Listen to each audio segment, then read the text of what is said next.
Bisan nagtaligsik, gidagsa gihapon sa mga manimbahay ang unang adlaw sa Misa de Gallo sa San Pedro Cathedral sa Davao City. Ano ang report ni Argil Relator? Wala pa nagsugod ang unang adlaw sa Misa de Gallo sa San Pedro Cathedral sa Davao City. Puno na ang itaganang lingkuranan sa sulod sa simbahan. Ug bisan ang mga lingkuranan sa gawas, ug naokupa na ang dalan. Sumara pa nga alas 2 pa lang sa kadlawon, dunay mga nangabot aron makasiguro og pwesto. Bisan taligsik, wala kini igsapayan sa mga nanimba, makatambong lang sa misa. Si Monsignor Julius Rodolfa ug Father Alray Abella ang nanguna sa unang adlaw sa Misa de Gallo sa maong simbahan. Starting today, Lord, to complete the 9 low masses is something that is unique to us Filipinos.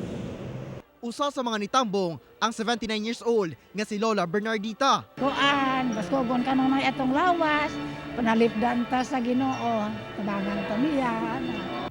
Ang katolikong si Riza, malipayong nakatambong sa face-to-face nga Misa de Gallo, sanglit online lang siya sa niaging tuig. Unta kuan na wala na ang COVID o maayong lawas sa tanan. Gawas sa panalangin sa grasya pag-ampo sa mga katoliko ang kaluwasan gikan sa pandemya. Human sa misa, dili gayud mawala ang mga gikahinamang kakanin sama sa puto bongbong, suman, bibingka ug uban pa. Gipwesto sila sa otoridad layo sa simbahan aron masiguro nga dili mag-abot ang mga taong musimba ug mga mamalitay. Kauban si Mel Colmenares sa kamera. Ako si Argil Relator para sa One Mindanao.